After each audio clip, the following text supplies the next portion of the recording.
வதந்தி ஜனவரி 14, 15, 16 தேதிகளில் பிற்பகல் 1:30 மணிக்கு நமது கலைஞர் தொலைக்காட்சியில். என்ன பேர் உங்களுக்கு? நாகவலி மேடம். என்ன வயசுமா? எனக்கு 25 ஆகுது மேடம். எத்தனை குழந்தைங்க? 3 பசங்க மேடம். லவ் மேரேஜா? ஆமாங்க. எத்தனை வயசுல கல்யாணம் பண்ண? எனக்கு 22 இருக்கும் மேடம். அதுக்குள்ள எப்படி 3 குழந்தை பிறந்துச்சு? அப்போ 22 20 இருக்கும். அது 2019 கல்யாணம் பண்ண மேடம். எனக்கு இப்போ 25 வயசு ஆகுது. இப்போ என்ன வயசுன்னு தெரியல. 19 வயசு. 19 வயசு இருக்கும் மேடம். படிச்சியா? நான் 5th வரைக்கும் தான் மேடம் படித்தேன். அம்மா அப்பா சண்டை போட்டு அவங்க தனித்தனியாக இருந்தனால படிக்க முடியல. ஏன் அப்பா அம்மா சண்டை போட்ட வீட்டில எல்லாம் பசங்க படிக்கிறது இல்லை மேடம்? படிக்கிறாங்க மேடம். என்னை ஹாஸ்டலில் சேர்த்தாங்க. நான் ஹாஸ்டலில் ஒழுங்காக தான் படிச்சுட்டு இருந்தேன். அப்போ எங்கள் அண்ணனுங்களும் எங்கள் கூட தான் இருந்தாங்க. எங்கள் அப்பா கூட எங்கள் அம்மா தனியாக போயிட்டாங்க.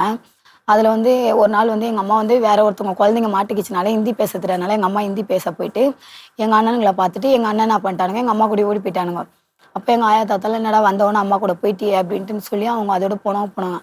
நான் ஒரு நாள் ஃபுல்லாக அந்த கெல்லிஸ்னால அது எனக்கு ஹாஸ்டல் நான் நம்பி போனேன். அது ஓம் மாரி பிடிச்சிச்சுன்னா ஒரே மண்டிலாம் ஈர்ப்பெண்லாம் இருந்தனால லீவு டைமில் தீபாவளிக்கு விட்டாங்க. சரின்னு வீட்டுக்கு எங்கள் அப்பா எல்லாமே நல்லா பார்த்து மண்டையெல்லாம் க்ளீன் பண்ணி விட்டாரு. ஒரு நாள் எங்கள் சின்ன அண்ணன் எங்கள் அம்மா பாப்பா ஒரு நாள் விடுங்க, நான் இட்டுன்னு போயிட்டு வச்சுட்டு அனுப்புகிறேன்னாங்க. அன்றைக்கிலேருந்து எங்கள் அப்பா குடிக்க ஆரம்பிச்சிட்டாரு. அதனால என்ன பண்ணேன், நானும் எங்கள் அம்மா கூட போயிட்டேன். எங்கள் அம்மா கூடயே தான் இருந்து ட்ரெயினில் வியாபாரம் பண்ணிக்கிட்டே இருந்தேன். நல்லா தான் போயிட்டு இருந்துச்சு. எங்கள் அண்ணனுக்கு ரொம்ப பசங்க கூட சேர்ந்துன்னு ரொம்ப கெட்ட பழக்கெல்லாம் பண்ணிக்கினே பசங்களை அடிக்கிறது கொள்வது அந்தமாரி இதில் போயிட்டு ரொம்ப பிரச்சனையாகி போலீஸ்காரங்களாம் ரொம்ப பிரச்சனை பண்ணி இது பண்ணியிருந்தாங்க. இப்போ நானே எங்கள் அம்மா தனியாக எங்கள் அண்ணனுங்க விடலை கூட இருந்து. அப்போதான் எங்கள் அண்ணனோட ஃப்ரெண்டு தான் எங்கள் வீட்டுக்காரு. பழக்கமாகி எங்கள் வீட்டுக்கார் லவ் பண்ணுறேன் அப்படின்னா நான் வேணாம் எங்கள் அண்ணனுக்கு அடிப்பானுங்கன்ட்டுன்னு எங்கள் அண்ணனுக்கு தெரிஞ்சு நான் அடித்தானுங்க வேணாம் அப்படின்ட்டுன்னு நான் ட்ரெயினில் வியாபாரம் பண்ண பார்த்து இவர் கையெல்லாம் அறுத்துக்கின்னு நான் உன்னை நல்லா பார்த்துக்கிறேன் கொள்கிறேன் அப்படி இப்படின்னு சொல்லி நான் வேணான்னு சொல்லி கூட மீண்டும் வறுக்கட்டாயமாக பற்றி லவ் பண்ணாங்க. லவ் பண்ணி சரின்ட்டு ஒரு கட்டத்தில் கல்யாணம் பண்ணுறோம் அப்படின்னு போனோம். எங்கள் அண்ணனுங்க அடித்தானுங்க. அவனுங்க எங்கள் வீட்டுக்காரையும் அடித்தாங்க, என்னையும் அடித்தாங்க.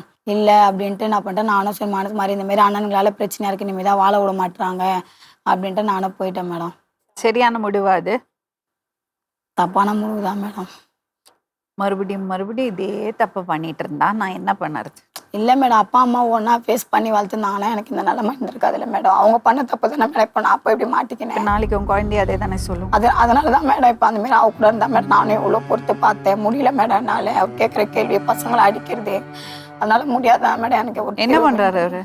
அடிக்கிறாரு, அசிங்கமா பேசுறாரு. சின்ன தப்பு பண்ணாலும் குழந்தைங்களை அடிக்கிறாரு. சின்ன சவுண்ட் தூங்குற டைம்ல அழுதா குழந்தைங்களை போட்டு அடிக்கிறாரு. என்ன வயசு குழந்தைங்களுக்கு? 1 வயசு, 3 வயசு, 5 வயசு மேடம். அந்த பையன் தேப்பாடும். அது பக்கத்துல தான் மேடம் இருக்கும் ஸ்கூலு. அங்க போயிட்டு ஒருத்தவங்க அந்த குழந்தை தொட்டு இல்லாத யாரை பார்க்க போனா பச்சை பேசி எப்படி அழுவா அடிச்சு சாவச்சிருவேன். எனக்கு என்னன்னு தெரியாது. குழந்தைங்களை எனக்கு கண்ணுக்கே தெரியாது. நான் ஒரு சைக்கோ மாரி அப்படி இப்படின்னு பிளாக்மெயில் பண்றாங்க மேடம். காலைல உள்ள கூட நான் சொல்லி பார்த்தேன், இந்த மாரி இருக்காத பசங்களுக்கும் சரி எங்களை கண்டுக்கிறதே கிடையாது மாதிரி. என்னால நீ கேட்கக்கூடாது, உனக்கு வீடு இருக்கா, நீ வீட்டில் தான் இருக்கணும், உன் வேலை நான் அதை மாவட்டம் பார்க்கணும், என்னால கேள்வி கேட்கக்கூடாது. என்ன வயசு பசங்களுக்கு? பசங்களுக்கு பெரிய பையனுக்கு 5 வயசு, பொண்ணுக்கு 3.5 வயசு, பையனுக்கு 1.5 வயசு மேடம். ஒன்றும் இல்லை மேடம், செவ்வாய்க்கிழமை குளிர் எடுக்குது ஃபேன் ஆஃப் பண்ணுறேன். நான் ஒரு நைட் வண்டிக்கு போயிட்டு வந்தேன், நான் தூங்க போறேன் அப்படின்னு. டிரைவரா? ஆட்டோ ஓட்டுறேன். ஜனவரி 11 பிற்பகல் 1:30 மணிக்கு இட்லி கடை சூப்பர் ஹிட் திரைப்படம்.